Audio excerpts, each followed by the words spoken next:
नमस्कार, मैं student professor doctor अंतिमा आप सबका बहुत-बहुत स्वागत करती हूँ आपके चैनल हिंदीदारी में। तो हम सॉल्व कर रहे थे यूजीसी नेट का हिंदी साहित्य का पेपर।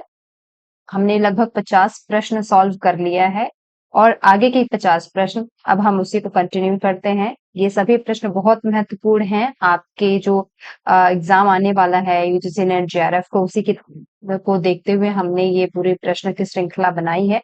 तो चलिए बिना समय गवाए हम सीधे आते हैं अपने आगे के 50 प्रश्न पे, ठीक है? तो यहाँ पर है पहला जो आपका प्रश्न नंबर 51, ठीक है? हमने लगभग 50 प्रश्न सॉल्व कर लिए हैं। इसका वीडियो ऑलरेडी मैंने अपने टेलीग्राम चैनल पर भी डाल दिया है और अपने यूट्यूब पे भी डाल दिया है, ठीक है? अब इसके आगे हम सॉल्व करेंगे इसका प्रश्न संख्या 51, 51। हम यहाँ पे पूरा आप लोगों को इसकी व्याख्या के साथ में मैं यहाँ पर आपको बताती हूँ। हर प्रश्न के डिटेलिंग के साथ मैं आपको डिस्क्राइब कर रही हूँ। तो स्टार्ट करते हैं हमारा जो 51 है प्रश्न कि हिंदी में नॉवेल के अर्थ में उपन्यास पद का सर्वप्रथम प्रयोग भारतेंदु हरिश्चंद्र ने अपनी किस अपूर्ण रचना के लिए किया था? यहाँ आप देख सकते हैं अपूर्ण रचना के लिए किया था। आपके विकल्प है यहाँ पे मालती, चंद्रकला, वीरबाला और कल्याणी। तो अभी तक तो हम भारतेंदु जी की कई सारी अपूर्ण रचनाओं का नाम जानते हैं जैसे कंसवध वगैरह इनकी अपूर्ण रचनाएं हैं। ऐसे ही इनकी एक और अपूर्ण रचना है इसका सही जवाब यहाँ पर है मालती। मालती हरिश्चंद्र की एक गद्य रचना थी जिसको उसने उस समय यह माना था कि यह औपन्यासिक शैली पर लिखा जा रही है इसलिए यह उपन्यास है उसमें उन्होंने प्रयोग किया था। पर चूंकि यह रचना अपूर्ण रही इसलिए यह आपको अप्राप्य मतलब जल्दी मिलती नहीं है। इस प्रश्न का जो सही जवाब है वो होगा मालती। ठीक है, अगले प्रश्न पर हम आते हैं। अगला प्रश्न है महत्वपूर्ण प्रश्न है कि इनमें से किस उपन्यास में बनिया समाज के जीवन का यथार्थ चित्र प्रस्तुत किया गया है? आप देख सकते हैं आपके विकल्प है देवरानी जेठानी की कहानी, परीक्षा गुरु, गुलेनार और सौदामिनी। जब आप देखेंगे कि इसमें से दो उपन्यास जो है वो प्रारंभिक उपन्यास के स्टार्टिंग में जो कह सकते हैं प्रथम उपन्यास मानने की जो होड़ है उसमें ये दो उपन्यास ज्यादा चर्चित है। आपके सिलेबस में भी है तो एक तो आपको सॉल्व करते हुए तो ये दिमाग भी रखना है कि आपके सिलेबस में जितने भी आपके टेक्स्ट है आपने अब उसको पढ़े हैं और उसको यदि पढ़े होंगे तो इस प्रश्न का जवाब बहुत सिंपल है। इस प्रश्न का जवाब है देवरानी जेठानी की कहानी। अग्रवाल समाज बनिया समाज के ऊपर ये पूरा जो उपन्यास है ये पंडित गौरी दत्त ने लगभग 1870 ईस्वी में लिखा है ये उपन्यास। इसे जो प्रथम उपन्यास भी कुछ लोगों विद्वानों ने माना है।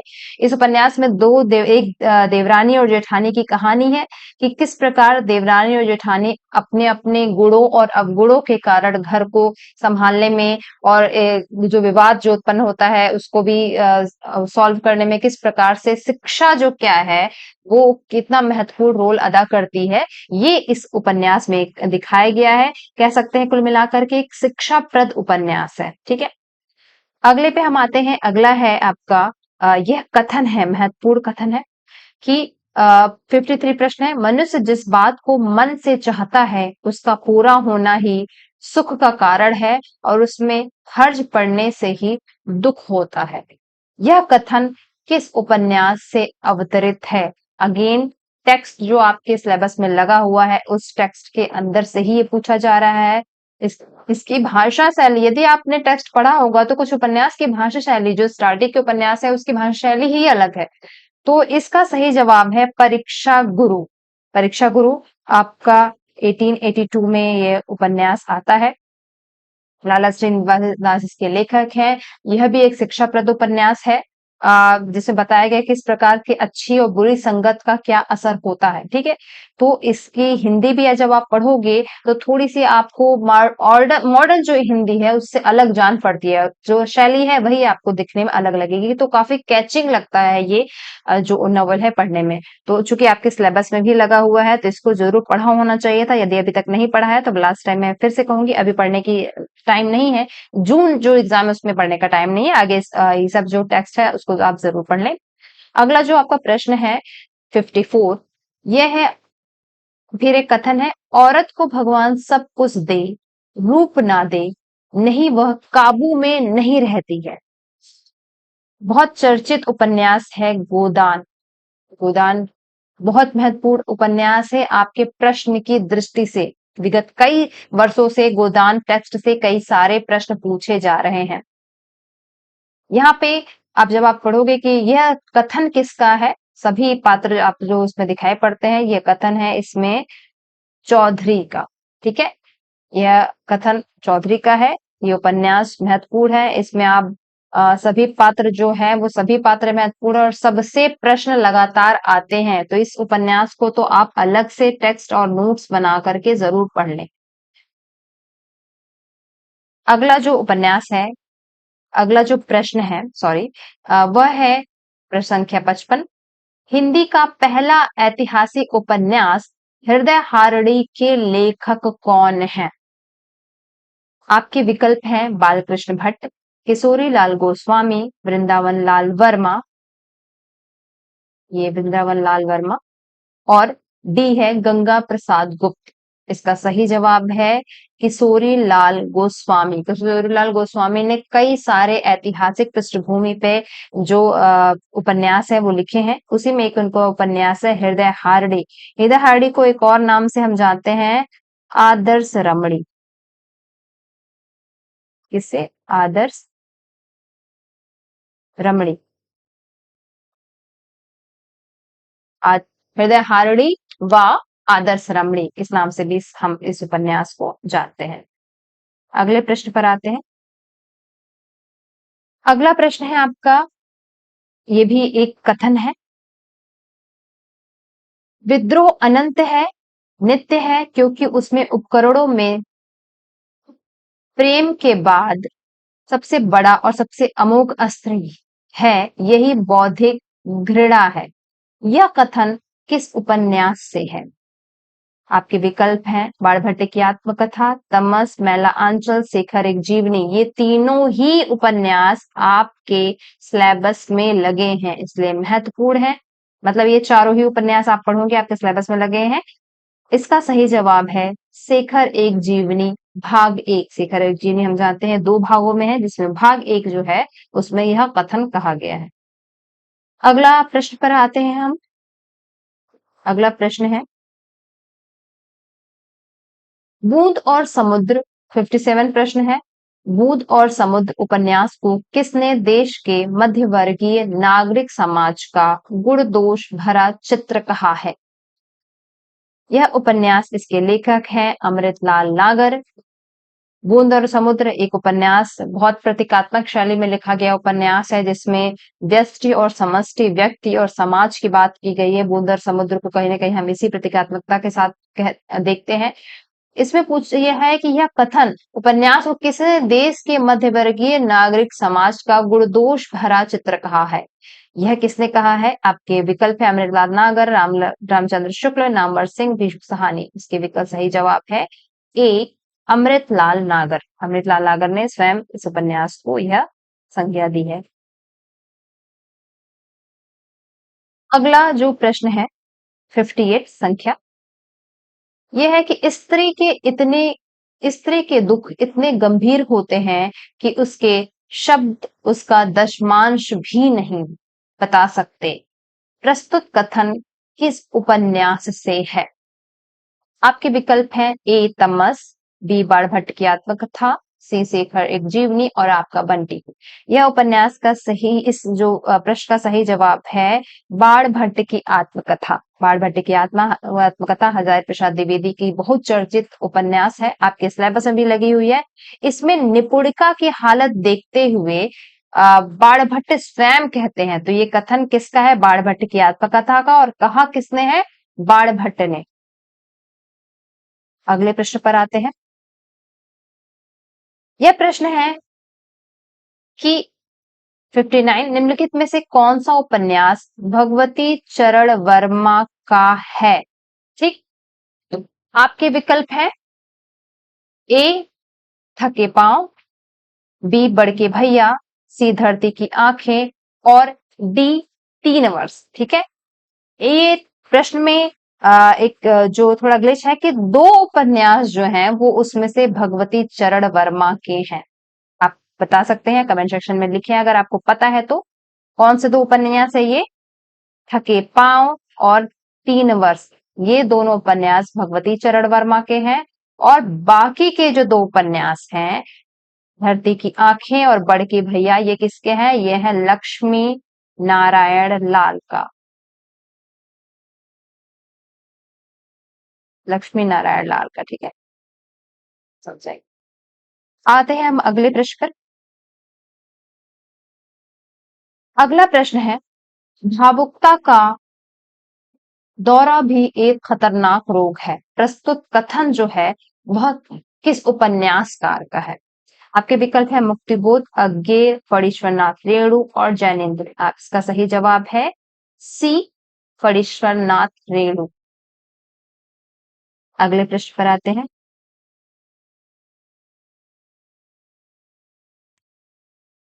ठीक है, अगला प्रश्न जो है वो है, प्रेमचंद ने 1960 में प्रकाशित अपनी कहानी सोजे वतन की भूमिका में पहली बार शॉर्ट स्टोरी पद के अर्थ में छोटी कहानी पद का प्रयोग किया था। यह कथन किस आलोचक का है? प्रेमचंद बड़े कहानीकार हैं। इनकी कहानी है, संग्रह है सोजे वतन। बहुत महत्वपूर्ण और प्रारंभिक समय की कहानी है। उर्दू हिंदी मिश्रित भाषा में लिखी गई है। इसकी भूमिका में कहते हैं कि शॉर्ट स्टोरी जो शब्द के स्थान पर छोटी कहानी पद का प्रयोग हुआ था। यह किसने कहा है? किस आलोचक ने कहा है? आप अगर आप थोड़ा सा दिमाग, अगर आपको नहीं भी प्रश्न का पता है, अगर आप थोड़ा सा तुक्का या दिमाग लगा सकते हैं तो आप जानेंगे कहानी का अध्ययन जो है, खासकर प्रेमचंद की कहानी का अध्ययन जो है वो गोपाल राय जी ने बड़े विस्तृत अध्ययन किया है। तो इसका सही जवाब है गोपाल राय। प्रश्न जो विकल्प है वो बी। अगला है प्रश्न संख्या 62। आशा तो बड़ी चीज है, फिर बच्चों की आशा उनकी कल्पना तो राय की पर्वत बना लेती है। यह कथन जो है वो किस कहानी से उद्धृत है? आपके विकल्प हैं ईदगाह, कानों में कंगना, उसी का घटवार और पिता। महत्वपूर्ण कहानी है और हम सभी बचपन से कहानी जानते हैं। कहानी है ईदगाह। प्रेमचंद की बड़ी प्रसिद्ध कहानी है ईदगाह। अब आते हैं हम अगले विकल्प पर। प्रश्न संख्या 63। निम्नलिखित कहानियों का प्रकाशन वर्ष के अनुसार सही क्रम क्या है? ये सभी प्रारंभिक समय की कहानियां हैं जो आपके सिलेबस में भी लगी हुई हैं, तो इनका क्रम जो है वो निश्चित तौर पे पता होना चाहिए। आप देख सकते हैं इसका क्रम क्या है। यदि आप देखोगे सही क्रम कौन में लिखी गई कहानी, हमको बताना है कि सही क्रम में कौन सी कहानी लिखी गई, कौन सी है। तो अगर आप देखोगे तो सबसे पहले जो है वो प्रकाशित होती है वो है इंदुमती। इंदुमती आपकी कहानी लगभग किस समय में आ जाती है? वो आ जाती है 1900 में। ठीक, अगली जो कहानी है प्लेग की चुड़ैल का समय है 1902। अगली कहानी है 11 वर्ष का समय। 11 वर्ष का समय, ये कहानी आती है लगभग 1903 के समय। वहीं दुलाई वाली का जो समय है वो है 1907। अगर क्रम के अनुसार देखें तो इसका सही जवाब क्या होगा? ए। सबसे पहले इंदुमती, फिर प्लेग की चुड़ैल, फिर 11 वर्ष का समय, उसके बाद है दुलाई वाली। थोड़ा सा टाइपिंग एरर है, आप यहाँ पे देख सकते।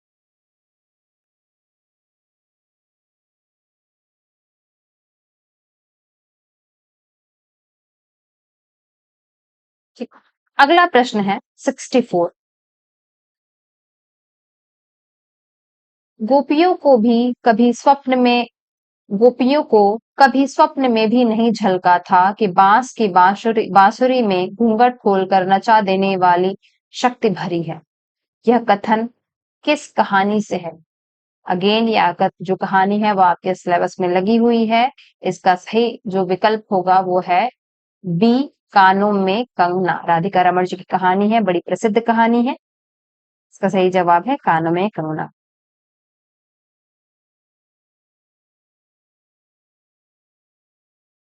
अगला प्रश्न है बनारसी, प्रश्न संख्या 65। बनारसी दास चतुर्वेदी ने किसकी रचनाओं को घासलेटी साहित्य कहा था? बड़ा फेमस ये है रचनाकार है, यह कथन भी बड़े फेमस है, कई बार यह प्रश्न सीधे सीधे आ गया है। आपका विकल्प है विनोद शंकर व्यास, सुदर्शन चतुर्सेन शास्त्री, पांडे बेचन शर्मा, उग्र। तो इसका सही जवाब है पांडे बेचन शर्मा, उग्र। इनकी कहानियों की जो शैली थी, जितनी आक्रामक और उग्र शैली में ये लिखा करते थे कि इससे लगता था कि सच में इससे आग ही लग सकती है, अग्नि लग सकती है, इसलिए इनकी कहानियों को उन्होंने घासलेटी साहित्य कहा था। 66। अगले प्रश्न पर आते हैं। बिना फिरे घोड़ा बिगड़ता है और बिना लड़े सिपाही, यह कथन किस कहानी से है? आपके विकल्प है उसने कहा था, अपना अपना भाग्य, तीसरी कसम, आकाश दिव्य। इसका सही जवाब है उसने कहा था। चंदन शर्मा गुलेरी जी की कहानी है, 1915 में कहानी आती है और बड़ी प्रसिद्ध कहानी है, अपने समय की मील की पत्थर कही जाती है। अगला जो प्रश्न है 67। इनमें से कौन सी कहानी इलाचंद जोशी की नहीं है? धूपरेखा, आहुति, रोमांटिक छाया, पाजेब। इसका सही जवाब है पाजेब। पाजेब किसकी के रचनाकार कौन है? जैनेन्द्र। ये जैनेन्द्र की कहानी है, बाल मनोविज्ञानी पे आधारित है, बड़ी अच्छी कहानी है पाजेब। अगले प्रश्न पर आते हैं। अगला प्रश्न है जैनेन्द्र मानव जीवन के सबसे बड़े कहानीकार है। जैनेन्द्र मानव जीवन दर्शन के सबसे बड़े कहानीकार हैं। यह कथन किसका है? लक्ष्मी नारायण मिश्र, लक्ष्मी नारायण लाल, मधुरेश या डी अज्ञेय। तो जैनेन्द्र के बारे में यह जो कथन है वो किसने कहा है? यह कहा है लक्ष्मी नारायण लाल ने। अगले प्रश्न पर आते हैं। अगला प्रश्न है 69, इंपॉर्टेंट है। इस मुल्क के लोगों की यही आदत बुरी है, राह चलते 100 जिरह करेंगे, अरे भाई तुमको जाना है जाओ, देहाती भुच्च सब। यह कथन किस कहानी से है? ये आपके विकल्प हैं गैंग्रीन, ओसिका घटवार, तीसरी कसम, एक टोकरी भर मिट्टी। इसका सही विकल्प जो है वो है तीसरी कसम। तीसरी कसम, मारे गए गुलफाम, ये जो कहानी है ये फणीश्वर नाथ रेणु की है। थोड़ी सी गमई पृष्ठभूमि पर ये कहानी लिखी गई है, इसकी कही है डायलॉग है। अगले प्रश्न पर आते हैं। 70 प्रश्न। निम्नलिखित में से कौन सा कहानीकार ग्रामीण चेतना का नहीं है? मार्कंडेय निश्चय ही ग्रामीण चेतना के कहानीकार हैं। शिव प्रसाद सिंह, यह भी ग्रामीण चेतना के कहानीकार माने जाते हैं। बी, विवेक की राय, इन्होंने भी ग्रामीण चेतना पे काफी कहानियां और अपने गद्य लिखे हैं। इसका सही विकल्प है डी, निर्मल वर्मा। निर्मल वर्मा जो है वो शहरी पृष्ठभूमि पे इन्होंने ज्यादा कहानियां लिखी है। अगला है 79। इनमें से कौन से अभिनय की दृष्टि से कथा का प्रकार नहीं है? महत्वपूर्ण प्रश्न है, काव्यशास्त्र का प्रश्न है। विकल्प है ए, दृश्य, सूच्य, नोट, स्वगत। तो इस यह विकल्प हीन है। कौन सा अभिनय की दृष्टि से कथा का प्रकार नहीं है? अभिनय की दृष्टि से जो कथा का विभाजन किया गया है इसमें से कौन सा नहीं है? तो इसमें आपका सही जवाब हो जाएगा डी, स्वगत। स्वगत जो होता है वह प्रयोग के आधार पर है, ठीक है। स्वगत क्या है? प्रयोग के आधार पर है। जबकि दृश्य और सूच्य जो है वो अभिनय दृष्टि के आधार पर है। अभिनय दृष्टि के आधार पर जो होता है वो है दृश्य, सूच्य, विष्कंभक, प्रवेशक, चूलिका, अंकावतार और अंकास्य और अंकावतार, ठीक है। ये जो 7 श्रेणी है वो अभिनव की दृष्टि से विभाजित किए गए हैं। बाकी स्वगत जो है वो प्रयोग की दृष्टि से है। ये टाइपिंग एरर है, इसको छोड़ देंगे। अगले प्रश्न पर आते हैं। 72, मैं क्रूर हूं केवल वर्तमान के लिए, भविष्य के सुख व शांति के लिए। यह कथन चंद्रगुप्त नाटक में किसका है? चंद्रगुप्त प्रसाद का बहुत चर्चित नाटक है।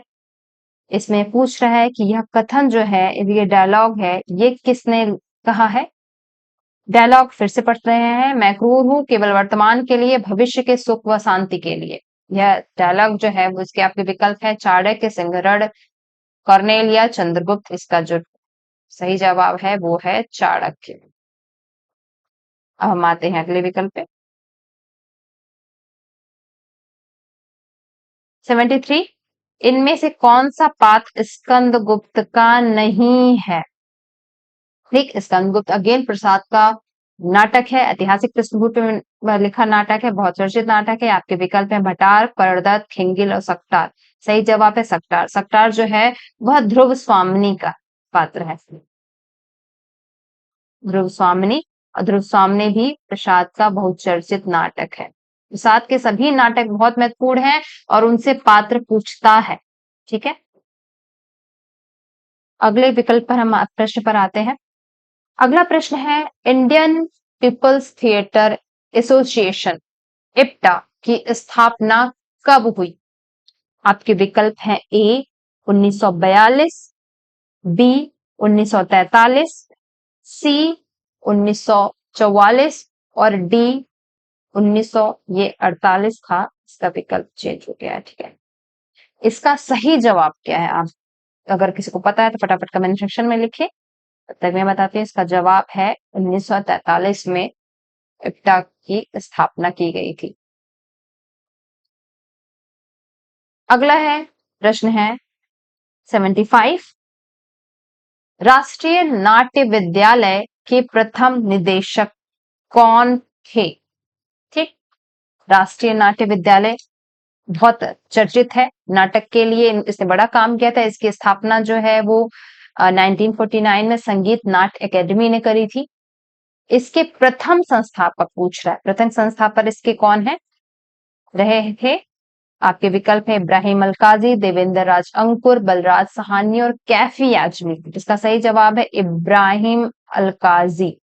इब्राहिम अलकाजी इसके प्रथम निदेशक हैं। और वर्तमान में इसके निदेशक कौन है? वर्तमान में इसके निदेशक हैं वामन केंद्रे, ठीक है। इसके वर्तमान में इसके जो निदेशक है वो है वामन केंद्रे, और पहले जो निदेशक थे वो कौन थे? इब्राहिम अलकाजी। अगले विकल्प, अगले जो प्रश्न पर आते हैं।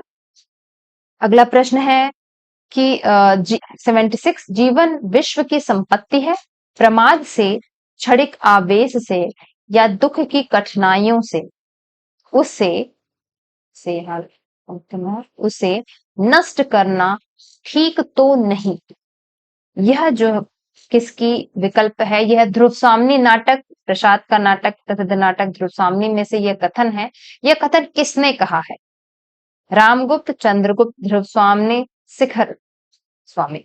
यह जो कथन है वह चंद्रगुप्त का कथन है। चंद्रगुप्त ध्रुव स्वामिनी से यह कथन कहता है जब ध्रुव स्वामिनी अपने जीवन को नष्ट करने की निराशा से भरी है और अपने जीवन को नष्ट करने की बात कहती है। अगला प्रश्न है 77, उस्तादों की जमीन पर हल चलाने वाले घटिया शायर बहुत मिलते हैं। आगरा बाजार में यह कथन किसका है? आगरा बाजार हबीब तनवीर की प्रसिद्ध रचना में पूछ रहा है कि यह जो कथन है वह किसका है। ठीक है, आपके विकल्प हैं किताब वाला, ककड़ी वाला, लड्डू वाला, गंगा प्रसाद। सही जवाब है किताब वाला।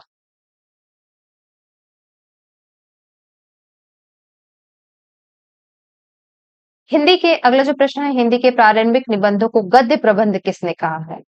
जो प्रारंभिक निबंध थे एक्चुअली वो गद्य प्रबंध है, इसने किसने कहा है? आपके विकल्प हैं ए भारतेंदु हरिश्चंद्र, बी बद्रीनारायण चौधरी, सी रामचंद्र शुक्ल और डी प्रताप नारायण मिश्र। ये टाइपिंग एरर है, प्रताप नारायण मिश्र। इसका सही जवाब क्या है? इसका सही जवाब है रामचंद्र शुक्ल। अगले प्रश्न पे आते हैं।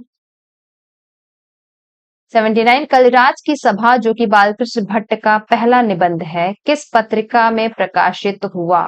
ठीक है, बालकृष्ण का पहला निबंध जो है वो किस पत्रिका में प्रकाशित हुआ? आपके विकल्प में कवि वचन सुधा, हरिश्चंद्र पत्रिका, आनंद कादम्बिनी और ब्राह्मण। इसका सही जवाब है कवि वचन सुधा। कवि वचन सुधा में यह जो कलिराज की जो सभा है यह लगभग 1872 में ये इसका प्रकाशन होता है। उसमें इनफैक्ट जो बालकृष्ण भट्ट की अगली जो भी रचनाएं हैं, चाहे वो रेल कवि कटखेल वगैरह हुई, ये भी जो है वह कवि वचन सुधा में ही प्रकाशित हुई थी। अगले प्रश्न पर आते हैं। 80 जो प्रश्न है, वहां के लोग गप में ही देश के प्रबंध छांटते हैं। सिद्धांत यह है कि वहां के लोगों का यह सिद्धांत कि एक छिन भी व्यर्थ न जाए। यह कथन किस निबंध से उद्धृत है? विकल्प है भारतवर्ष की उन्नति कैसे हो सकती है, शिव मूर्ति, शिव शंभू के चिट्ठे, नाखून क्यों बढ़ते हैं। इसका सही जवाब है ए भारतवर्ष की उन्नति कैसे हो सकती है। अगले प्रश्न पर आते हैं 81। महत्वपूर्ण इंपॉर्टेंट प्रश्न है, बहुत चर्चित प्रश्न है। इसका जवाब आप जानते होंगे तो कमेंट सेक्शन में जरूर लिखें। भौ, ट, द, पेट जैसे विषयों पर निबंध किसने लिखा? दांत, पेट, भौं, ये सब निबंध जो है वो किसने लिखा है? ऐसे निबंध, इस शीर्षक से निबंध कौन लिखते थे? आपके विकल्प हैं बाल मुकुंद गुप्त, प्रताप नारायण मिश्र, राधा कृष्ण दास और मिश्र बंधु। इसका सही जवाब है प्रताप नारायण मिश्र। भारतेंदु मंडल के बड़े अच्छे निबंधकार है। 82 प्रश्न, निम्नलिखित में से कौन सा निबंध गुलेरी जी का नहीं है? आपके विकल्प हैं ए रसज्ञ रंजन, बी अमंगल के स्थान पर और सी कछुआ धर्म, डी मारे सी मोहि कुठाव। तो यह तीनों बहुत चर्चित जो है वो गुलेरी जी का निबंध है। इसमें कौन सा नहीं है निबंध गुलेरी जी का? रसज्ञ रंजन। तो इसका सही जवाब होगा वह रसज्ञ रंजन है। ठीक, अगले विकल्प पर आते हैं। सहजात वृत्ति अनजाने स्मृतियों का ही नाम है। यह कथन किस निबंधकार का है? सहजात वृत्ति अनजाने स्मृतियों का ही नाम है, यह कथन किस निबंधकार का है? आपके विकल्प है अजय प्रसाद द्विवेदी, रामचंद्र शुक्ल, विद्यानिवास मिश्र, भारतेंदु। इसका सही जवाब है आचार्य प्रसाद द्विवेदी। अगले प्रश्न पे आते हैं। यह गद्य रचना को एक कला के रूप में ग्रहण करने वाले, कलम की कारीगरी समझने वाले लेखक थे। प्रस्तुत कथन आचार्य शुक्ल के बारे में किसके हैं? आचार्य शुक्ल जी के बारे में कौन से विद्वान ने यह कथन कहा है? प्रश्न पूछा गया है। आपके सही जवाब है बद्री नारायण चौधरी, महावीर प्रसाद द्विवेदी, अध्यापक पूर्ण सिंह, शिव पूजन सहाय। तो आचार्य शुक्ल ने यह जो कथन कहा है वह किसके बारे में कहा है? आपके जो सही जवाब है वह है बद्री नारायण चौधरी। बड़ी अच्छी हिंदी लिखने के लिए ये भी बड़े प्रसिद्ध थे अपने समय में। इसका सही जवाब है बद्री नारायण चौधरी। अगला जो प्रश्न है वह है 85। गर्दिश के दिन नामक शीर्षक से हिंदी और बाकी भारतीय भाषाओं के कुल कितने लेखकों की आत्मकथा का संपादन किया गया है? गर्दिश के दिन नाम से कमलेश्वर ने किया है संपादन। कमलेश्वर ने कुछ लोगों की आत्मकथा लेकर के उसका संपादन एक साथ किया था। गर्दिश के दिन शीर्षक नाम से यह जो किताब है वो निकली है। कितने इसमें उन्होंने लेखकों को संग्रहित किया है? आपके विकल्प है 6, 12, 18, 24। सही जवाब है 12। अब उसके प्रथम पृष्ठ पर ही एकदम आपको लिखे मिल जाएगा कि कुल 12 लेखकों के आत्मकथाओं का संपादन है। अगला प्रश्न है, पहले दलित आत्मकथा अपने अपने पिंजरे जिसके लेखक मोहनदास न्याय राय हैं का प्रकाशन वर्ष क्या है? 1998, 1999, 2001, 2002। दलित विमर्श के बड़े लेखक, इसके जो आप उनकी आत्मकथा थी अपने अपने पिंजरे, इसका प्रकाशन इन्होंने 1999 में किया था।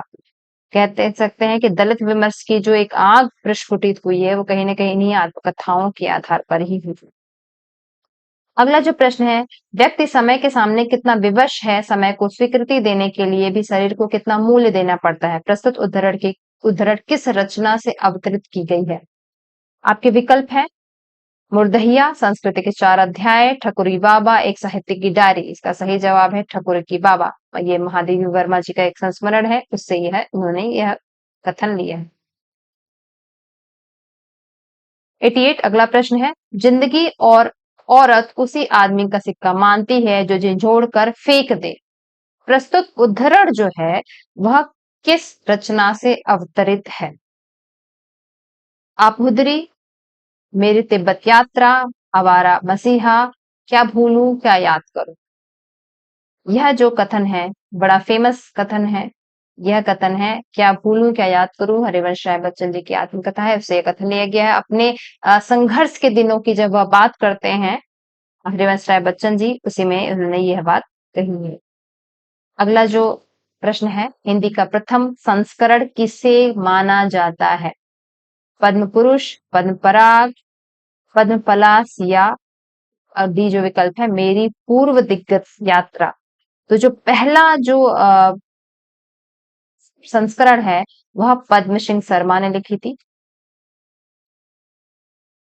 पद्म सिंह शर्मा ने, अब जानते हैं कि ये स्टार्टिंग की ये सभी रचनाएं पद्म सिंह शर्मा की है, लेकिन इसमें जो पहला संस्मरण है वह पद्म पराग को माना जाता है। 1929 में ये आया था। 1929 में यह संस्मरण आता है। ठीक है।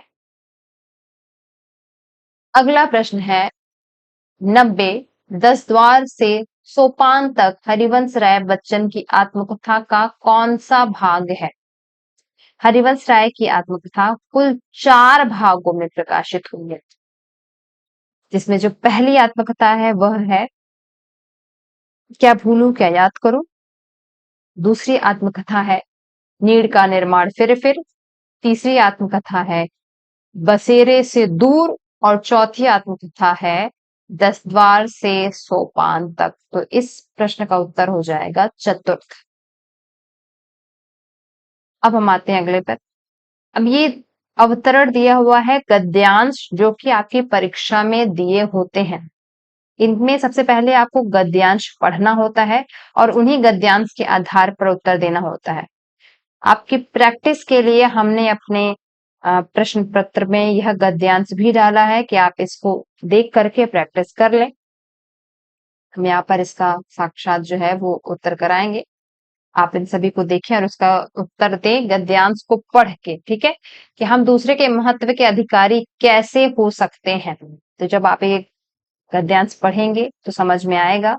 सभी देखो, गद्यांश पढ़ने का और सॉल्व करने का तरीका बहुत शॉर्टकट में मैं जरूर बता रही हूँ आपको कि सबसे पहले आप क्या करें ना, इन सभी प्रश्नों को एक बार रनिंग वे में देख लें कि प्रश्न पूछा किस टाइप का है। ठीक, 5 प्रश्न एक गद्यांश से पूछे जाते हैं और उसके बाद आप तुरंत गद्यांश पढ़ें। क्योंकि अब जो आपका अगला एग्जाम है वो तो ओएमआर से है, तो ये थोड़े आसान हो जाएगी कि आप तुरंत पेंसिल वगैरह से लेकर के हल्का सा कुछ टिक वगैरह कर सकते हैं। गद्यांश जब आपका कंप्यूटर बेस्ड सीबीटी टेस्ट होता था तो गद्यांश को सॉल्व करने में बहुत प्रॉब्लम होती थी। हम आपको इसका आंसर जो है वो साथ साथ बता दे रहे हैं कि हम दूसरे के महत्व को के अधिकारी कैसे बनते हैं, भक्ति द्वारा। ठीक, आप ये सभी का उत्तर जो है वो गद्यांश पढ़ करके ही देंगे। महात्मा अन्याय का दमन कैसे करने में समर्थ होते हैं? विकल्प इसमें आप देख लें। लोक कल्याण के साधना में सबको समर्पित कर ले भक्तों के सहयोग से। जब आप पढ़ोगे ये तो उसमें यह देखोगे।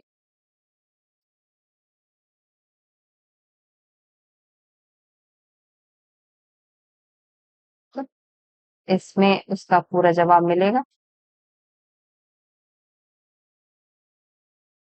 ठीक है, कैसे करते हैं? लोक कल्याण में सबको समर्पित करने वाले भक्तों के सहयोग से बनता है। देखो, ऐसा ये नहीं होता है कि शुरू में ही इसका जवाब हो। जवाब इसका आगे पीछे हो सकता है। ठीक है, पूरा विकल्प ये आप पढ़ लें सभी पूरा अच्छे से।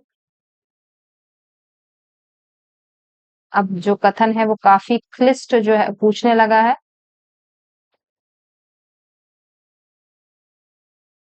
इसको आप पॉज करके जरूर पढ़ लेंगे और एक बार सॉल्व कर लेंगे। ठीक, अगला, समाज कल्याण कैसे संभव हो पाता है? इसका जवाब मैं लिखती हूँ। का प्रश्न है, सही जवाब है ए।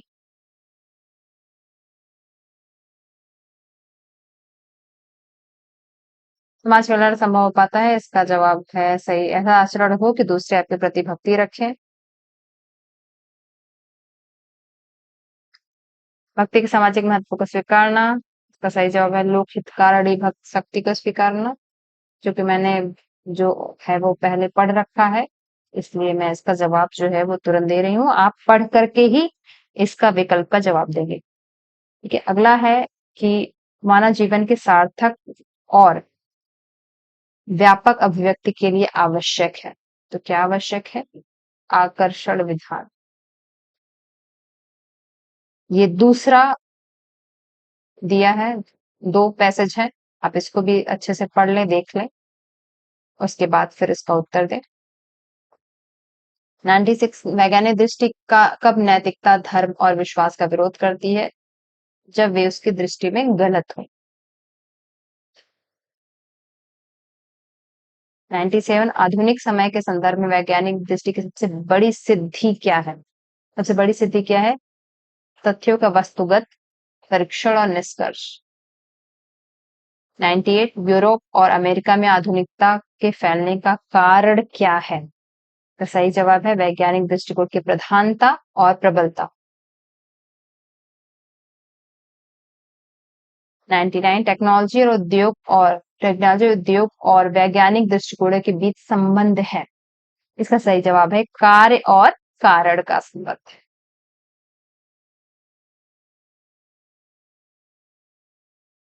अगला है कि यूरोप और अमेरिका किस संदर्भ में श्रद्धा विश्वास परंपरा धर्म आदि किसी भी बाधा को मानने के लिए तैयार नहीं है? वैज्ञानिक खोज के सत्य की खोज के संदर्भ में। तो ये कुल 100 प्रश्न है जिसका हमने हमको सॉल्व किया है। 50 प्रश्न जो है उसका जवाब हम पहले ही उसको सॉल्व कर चुके हैं। उसका वीडियो मैंने अपने यूट्यूब पे भी डाल दिया है। यह पूरा जो प्रश्न है इसका पीडीएफ ऑलरेडी आपको हमारे टेलीग्राम चैनल पर मिल जाएगा। उसके उत्तर भी हमने वहां पर टेलीग्राम चैनल पर डाल दिए हैं। आप उसको वहां से भी डाउनलोड करते हैं। हमारे एचएन अध्ययन जो एप्लीकेशन है वहां पे भी लगातार आपको प्रश्न पूरी श्रृंखला नेट फर्स्ट पेपर की और हिंदी साहित्य दोनों की मिल रही है। आप वहां पर भी जा के देख सकते हैं। बहुत सारा प्रैक्टिस करो, खूब रिवीजन करो और ढेर सारे प्रैक्टिस करो। हम इसी तरह से आपकी तैयारी के लिए आपकी तैयारी को और मजबूत बनाने के लिए प्रयास करते रहेंगे। आपके और भी कोई प्रश्न है तो आप हमसे जरूर पूछें। तो तैयारी करिए। हम जल्दी ही दूसरे मॉक टेस्ट के संग मिलेंगे और हमारी अगली क्लासेस भी जो है वो स्टार्ट होने वाली हैं हमारे चैनल पर। आप सभी उससे जुड़े रहें, तैयारी करते रहें। बहुत सारी शुभकामनाएं आप लोग को। शुक्रिया।